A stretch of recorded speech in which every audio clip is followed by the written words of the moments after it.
अस्सलाम वालेकुम व्यूअर्स। आज की वीडियो में मैं आपके साथ शेयर करने वाली हूँ एक मैथमेटिक्स का एक गेस्ट पेपर क्लास 9 का। ये पिंडी बोर्ड, गुजरांवाला बोर्ड, लाहौर सब बोर्ड के लिए बहुत अच्छा गेस्ट पेपर है। इसमें MCQs, long question, short question सारे हैं और बहुत सी इसमें ऐसे एमसीक्यूज वगैरह हैं जो बार बार रिपीट भी होंगे।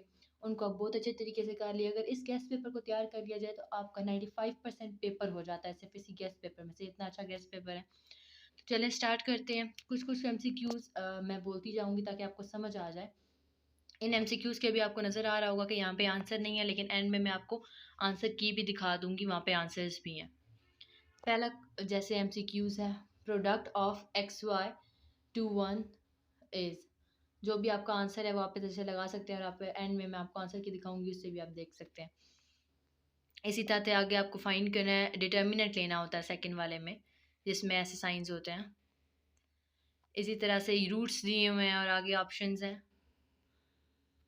नेक्स्ट है real part of 2ab into iota plus iota square, logarithm of unity to any base, 1 over a minus a 1 over a plus b।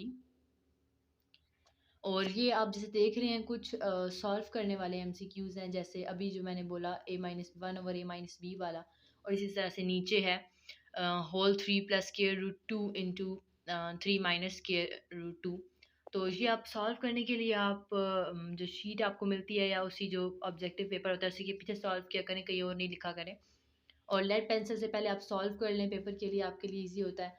उसके बाद आप लेड पेंसिल से लगाने के बाद निशान, उसके बाद आप अपनी बबल शीट सॉल्व कर लें। नेक्स्ट फैक्टर्स हैं, what will be added to complete the square of 9a square minus 12ab, square root of a square minus 2a plus 1। इसी तरह से हर आपके पेपर में 15 एमसीक्यूज होते हैं, तो ये भी 15।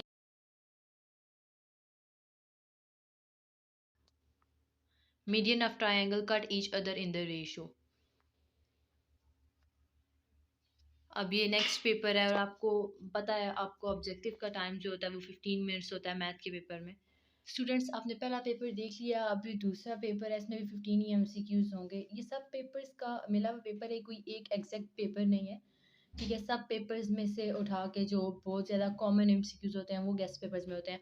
अब आप देख सकते हैं कि इसके जो पहले 4-5 एमसीक्यूज हैं पहले पेपर जैसे बिल्कुल सेम है। मैंने जैसे स्टार्टिंग में ही बताया था कि ये वाला जो गेस्ट पेपर है ये बहुत ही अच्छा गेस्ट पेपर है। आप इसको तैयार करें तो 95% पेपर आपका तैयार हो जाता है ऑलरेडी। और एमसीक्यूज 15 नंबर्स के होते हैं। एमसीक्यूज अगर आप अपनी एक्सरसाइज वाले भी तैयार करें तो वो भी आपके एमसीक्यूज हो जाते हैं, क्योंकि ज़्यादातर जो एमसीक्यूज होते हैं ना वो बुक में से ही आपके आते हैं। अब देखें जैसे डिस्टेंस बिटवीन 2 पॉइंट्स, ये भी सेम ही है। Medians of triangle cut each other in the ratio, product वो भी सेम, देन डिटर्मिनेंट है, then square root, real parts.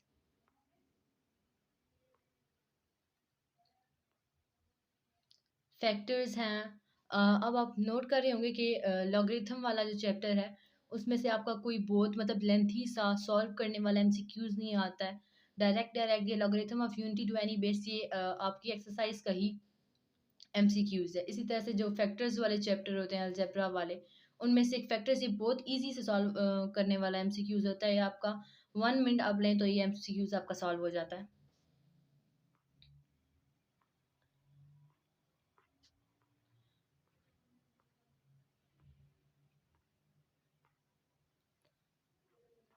MCQs आप आपने सारे देख लिए हैं, काफ़ी सारे। अब आ जाते हैं शॉर्ट क्वेश्चन पे। आपका शॉर्ट क्वेश्चन आपका सब्जेक्टिव वाला पार्ट होता है वो 60 नंबर का होता है। टोटल नंबर मैथ के पेपर्स के आपके 75 होते हैं। तो 3 पार्ट होते हैं आपके शॉर्ट्स के और एक पार्ट होता है लॉन्ग का। अभी इंपॉर्टेंट शॉर्ट्स आप देख लें। पहले वाला है ये, a plus c over c-1 a+b 4d-6 is equal to 0 3 -7 2d। ये क्वेश्चन सॉल्व करना इतना मुश्किल नहीं होता है। जैसे अभी मैं आपको थोड़ा सा आइडिया दे देती हूँ। a plus c is equal to 0 लिख लें आप, पहले 4 इक्वेशंस बना लें आप। a plus c is equal to 0, a plus 2b is equal to -7, c-1 is equal to 3, 4d-6 is equal to 2d। अब देखें जो d वाला है उसमें सिर्फ सारा d है, उसमें से d निकालें, d किसी और के अंदर पुट करें तो एक और की वैल्यू आ जाती है। सीधा c की जब आप c -1 इज इक्वल टू 3 लिखेंगे तो c इज इक्वल टू 2 आएगा। c की वैल्यू आप 1 इक्वेशन में पुट करें, आपके पास a की वैल्यू आएगी, a वाली 2 में पुट करें, आपके पास आंसर आ जाएगा। नेक्स्ट है फाइंड द प्रोडक्ट, सिंप्लीफाई। अच्छा, ये जो सिंप्लीफाई वाला क्वेश्चन है स्टूडेंट, ये बहुत ज़्यादा आता है, ये बहुत मतलब ऑलरेडी आप कह सकते हैं हर पेपर में ये आया हुआ होता है, चाहे कोई भी बोर्ड हो जाए, हर पेपर में क्वेश्चन आता है। क्योंकि ये जो क्वेश्चन है ये आई डोंट नो किस यूनिट में से है, बट इसकी जो अपर क्वेश्चंस हैं वो सब उस एक्सरसाइज के लॉन्ग में आते हैं। ये जो एक क्वेश्चन है ये शॉर्ट सा क्वेश्चन है, इसलिए क्वेश्चन बहुत ज़्यादा आ जाता है शॉर्ट में। नेक्स्ट सिंप्लीफाई है, a plus b iota is equal to 2 minus 3 iota into 3 minus 2 iota dash. Find the value of log, simplify, rationalise the denominator. ये क्वेश्चन भी बहुत इजी होता है, अपने डिनोमिनेटर को ही दोनों साइड पे मल्टीप्लाई कर देना होता है।